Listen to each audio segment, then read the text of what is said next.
বানাইছে ভবে ছোট্ট একখান ঘর, সেই ঘরেতে বসত করে আমার অন্তর। বুকের ভেতর বানাইছে ভবে ছোট্ট একখান ঘর, সেই ঘরেতে বসত করে আমার অন্তর। দিবারাত্রি খোলা থাকে, দিবারাত্রি খোলা থাকে, যেই নয়া জব ঘর আমার অন্তর।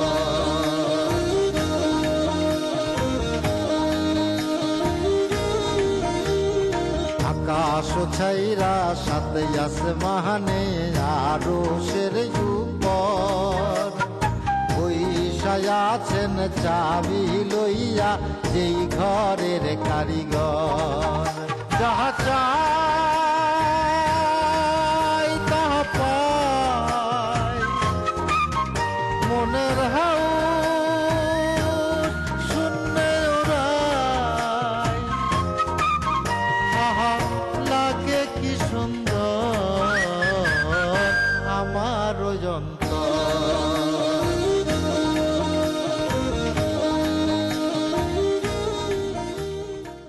বেগমের কাছে কি শুনলাম নটরাজ, তুমি নাকি তারে?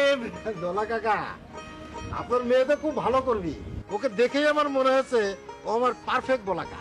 তা কি কারণে আগমন? নিশ্চয় ওই ক্যারেক্টার সার্টিফিকেট নিতে আইছেন। নিতে আসি নাই, দিতে আসছি। এই দেখো তোমার বলাকা, এই বেশেই সে মঞ্চে নামবে। বস বস বস বস বস। হ্যাঁ, দেখুন তো আমি ঠিক এইরকম বলাকাতেই কল্পনা করেছিলাম। কি হয়েছে তোমার এরকম পেরেশান লাগে কেন? আপনি বৈকালে টাউনে যাবার পর আপনার প্রথম পক্ষের মেয়ে স্বর্ণলতা কাউন্সিল এসেছিল। স্বর্ণলতা সে কেন এসেছিল?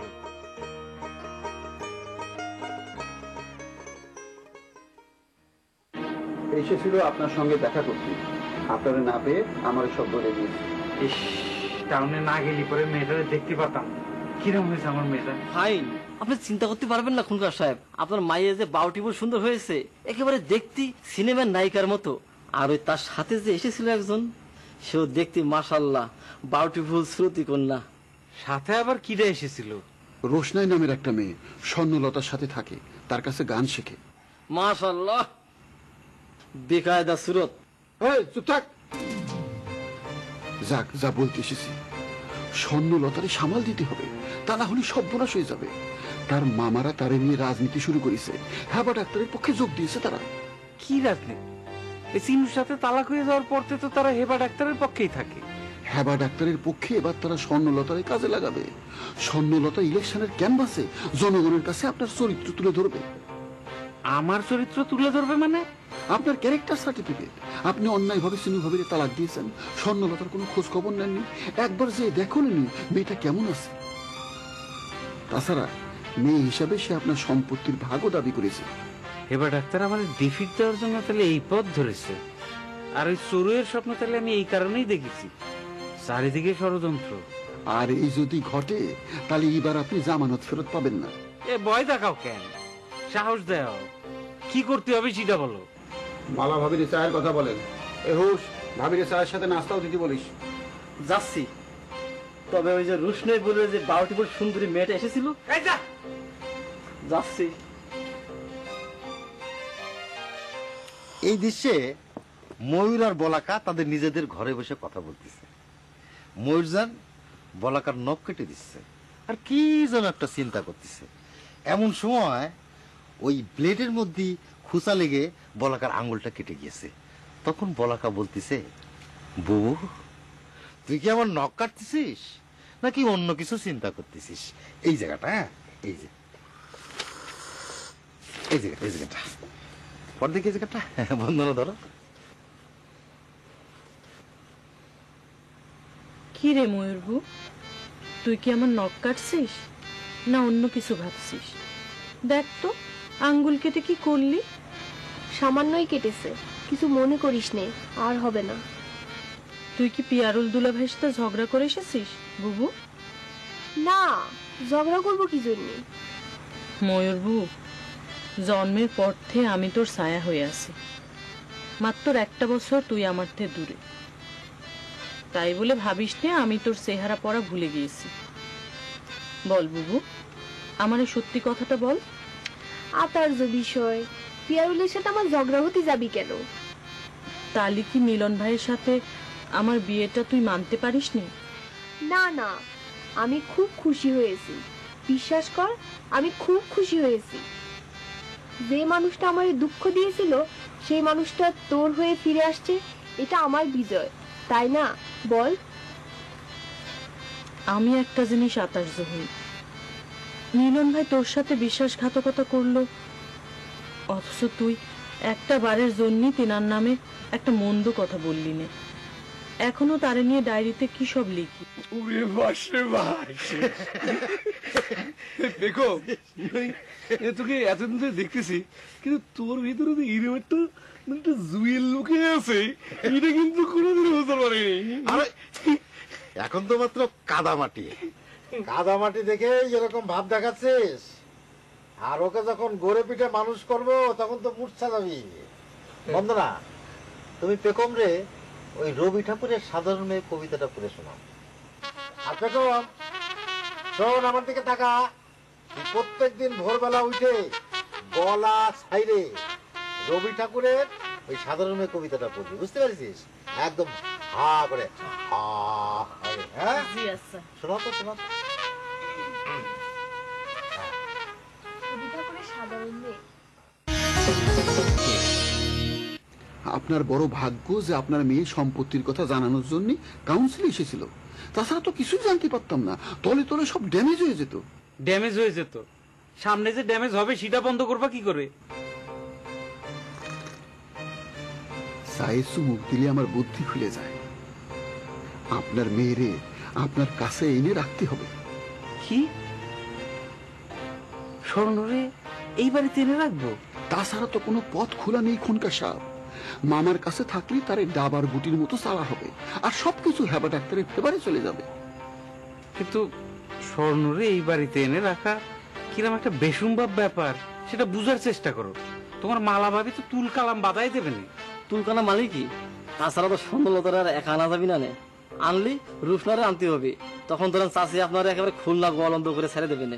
আর স্বর্ণলতারের কাছে না আনলে হেবা ডাক্তার আপনার এই টেকনাফ থেকে তেতুলিয়া করবে। শোনেন, বাড়ির ভিতরে ছেলে মেয়েরে হাত করেন, তারা যে যা দাবি করেছে সেগুলি পূরণ করেন।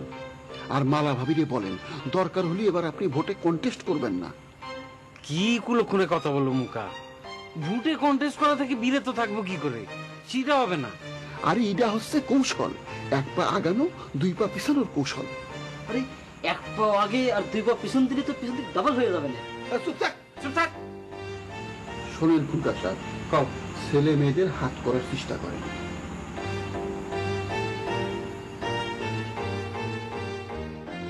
66, 67, 68।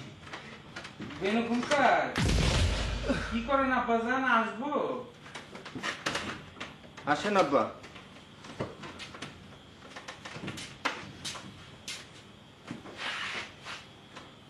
কিছু বলবেন?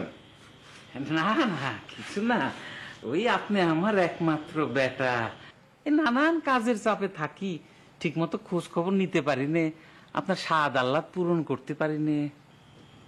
স্বাদ আহ্লাদ পূরণ করার ইচ্ছা থাকলে কি আর কাজের চাপে বাদে? তা আজকে আপনার সুরটা তো মুলায়ম মনে হচ্ছে। এই তুমি কি জানি সেদিন বলতেছিলে যাত্রাপালায় অভিনয়ের কথা, মিলন চরিত্র না কি যেন পেয়েছ?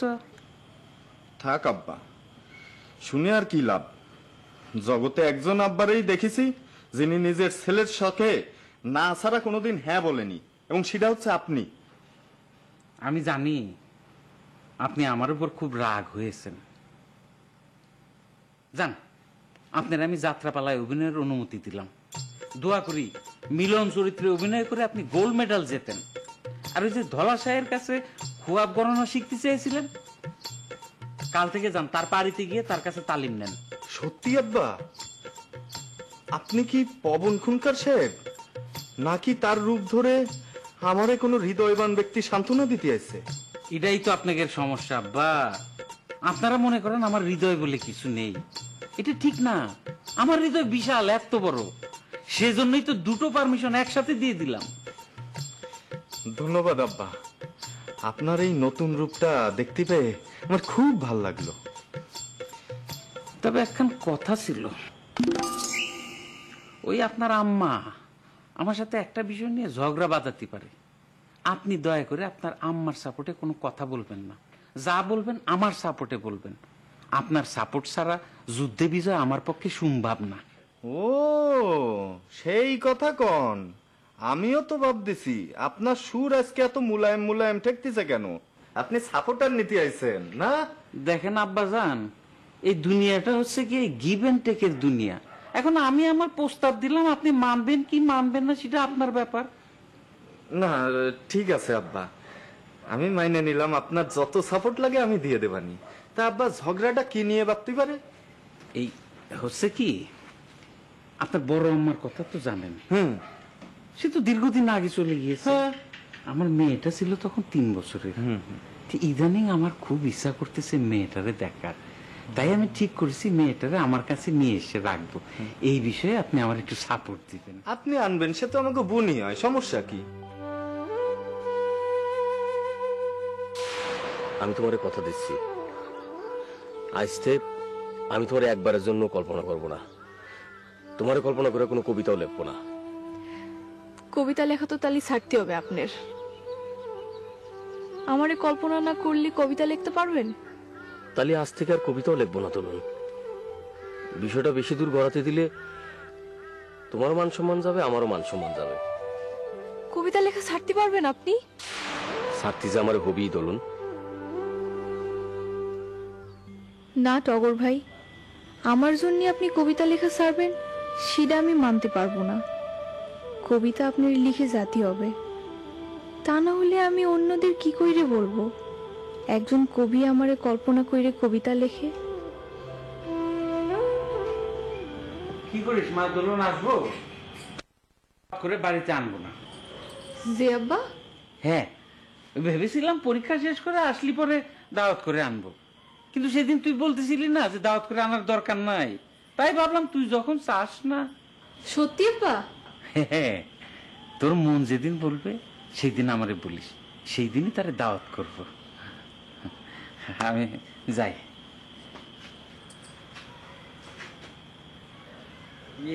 আর একটা কথা, ওই তোর মা আমার একটা বিষয় নিয়ে অমত করতে পারে। তুই যেন আবার তোর মার পক্ষ নিস নে, মানে বুঝতেই তো পারিস, ওই ধর মহাসেনের বাপ তো জোরাজুরি করবে তোরে তার ঘরে তুলে দেওয়ার জন্য। আমি চেষ্টা করবো যতটা সম্ভব দেরি করা যায়, তুই আমার পক্ষ নিয়ে মাকে একটু বুঝাইস। যাই।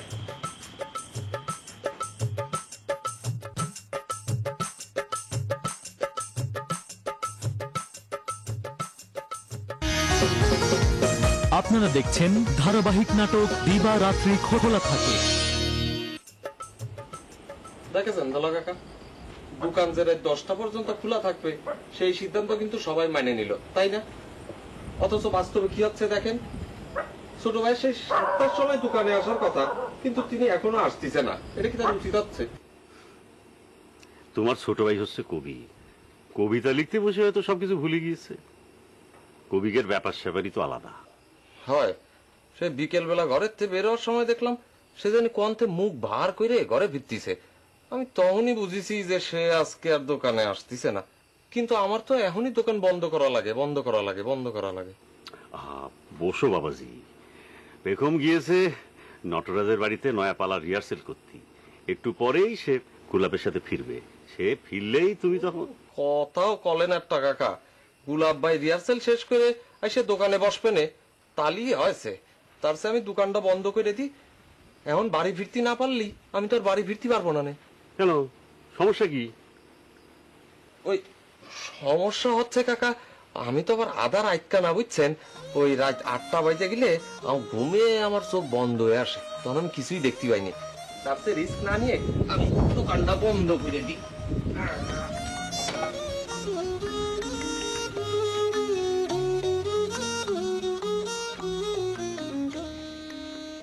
জামাই বাবাজি, রাত 10টা পর্যন্ত দোকান খোলা রাখার টাইম টেবিল কি ভুলে গিয়েছো, নাকি চেয়ারম্যানের অর্ডার অমান্য করতেছো? না না মুকা চাচা, ওই সমস্যা হচ্ছে কি, আমি তো আধা রাইত না, রাত 8টার পর চোখে কিছুই দেখতে পাইনি বুঝছেন। আর ওই মেয়ে ভাই ছোট ভাই তো জরুরি কাজে ব্যস্ত, তাই আমি নিজেই দোকান বন্ধ করে দিচ্ছি। জামাই বাবাজি তো দোকান খোলা রাখতেই চাচ্ছিল, আমি কলাম চোখের সমস্যা নিয়ে দোকান খোলা রাখার দরকার নেই। দোকান খোলা রাখার টাইম টেবিল হচ্ছে সকাল 7টা থেকে রাত 10টা পর্যন্ত। এই অর্ডারের উপর অর্ডার দিয়ে আপনি ঠিক কাজ করেননি। না মুকা চাচা, আমি নিজের রিস্কি দোকান বন্ধ করতেছি করতেছি করতেছি। করো করো, এক কাপ চা খাতে এসেছিলাম, তার হচ্ছে না।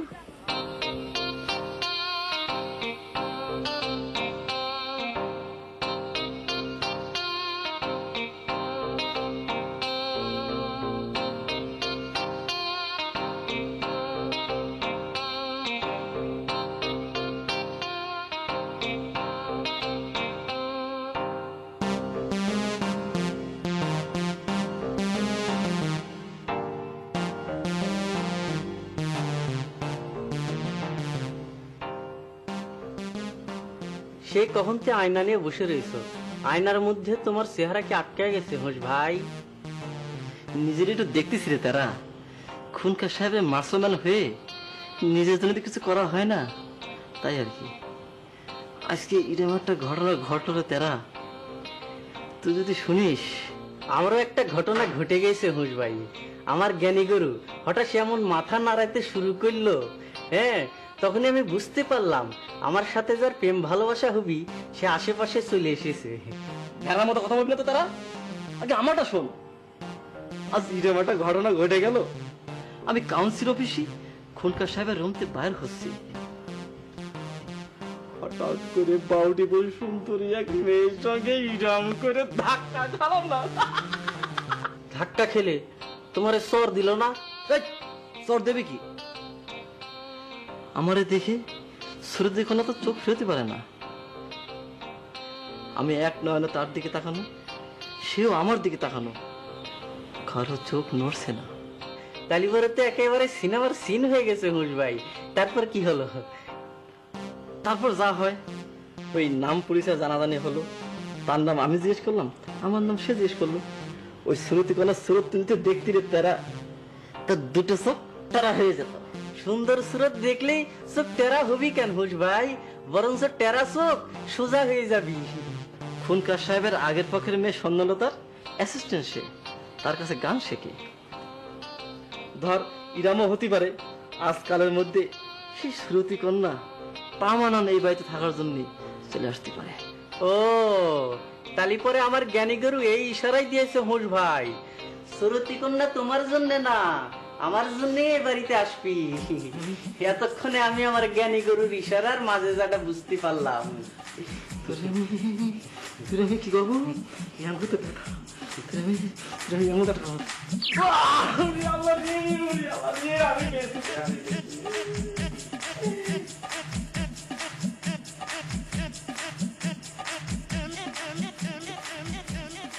আমার জ্ঞানী গুরুর মাথা নাড়ানি দেখে আমি বুঝতে পারিছি শ্রুতি কন্যা আমার।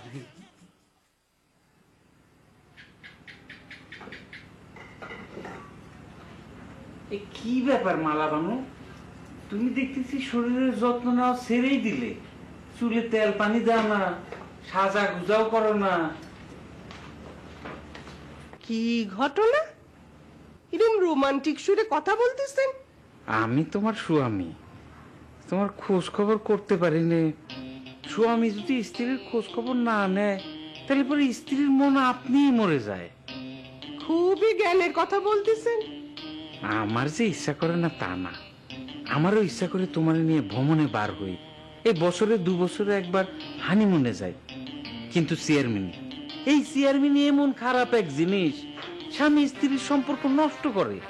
এত বোঝেন তাও তো চেয়ারম্যানই করার জন্য জীবন বাজি রাখে। তুমি যদি চাও তাহলে আমি আর চেয়ারম্যানের ভিতর যাব না, চিরতরে বিদায় করে দেব ইলেকশনের ফ্যাসাদ। আপনি কি নিশা ভাঙ করে এসেছেন কোথাও থেকে? না মালা না, আমি সত্যি বলতেছি। তুমি আমারে একটা সুযোগ দাও, আমি সংসারী হতে চাই।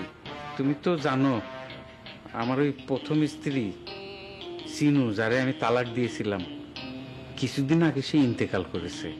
হঠাৎ তিনার কথা কেন? আপনার হয়েছে কি বলেন তো? কিছু না মালা বানু, আমি এই সবাইকে নিয়ে নির্ঝঞ্ঝাট জীবন কাটাতে চাই। মা, একটু আমার ঘরে আসবা, দরকার আছে। দাঁড়ান, দোলন কি কাজে ডাকে শুনে আসি, তারপর আপনার পাগলামি উঠেছে কিসের জন্য সেটা দেখতেছি।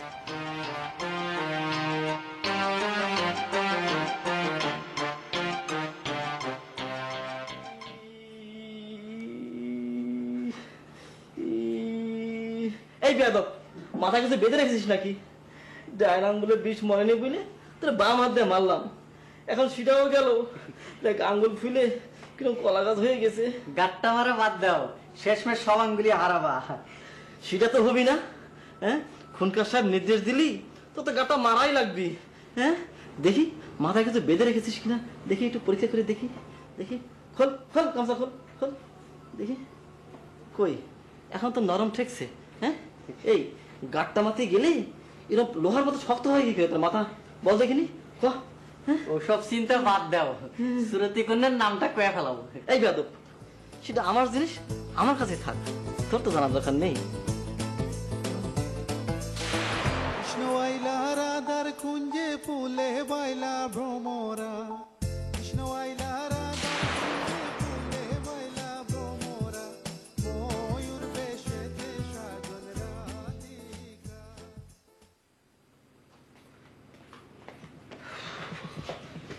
মেয়ে কি কাজে ডেকেছিল? কি জানি কি বললো, বললো আপনি নাকি মহসিনকে দাওয়াত করবেন না, সেটা শুনে সে খুব খুশি। আর কিছু বলেনি? হ্যাঁ বলেছে যে আব্বা কি বলতেছে। আমি বললাম কি জানি কি পাগলামি করতেছে, আবল তাবল বলতেছে, বুঝতেছি না। তো সে বললো যে আগে কি বলতেছে শুনে আসেন, তারপরে কথা বল। আচ্ছা আপনি খুলসা করে বলেন তো কি বলতে চাচ্ছেন? আমি তো বললামই, আমি আমার ছেলে মেয়ে নিয়ে আমার বাকি জীবনটা নিরিবিলি কাটাতে চাই। যাহা চাই তাহা পাই, মনের হাওয়া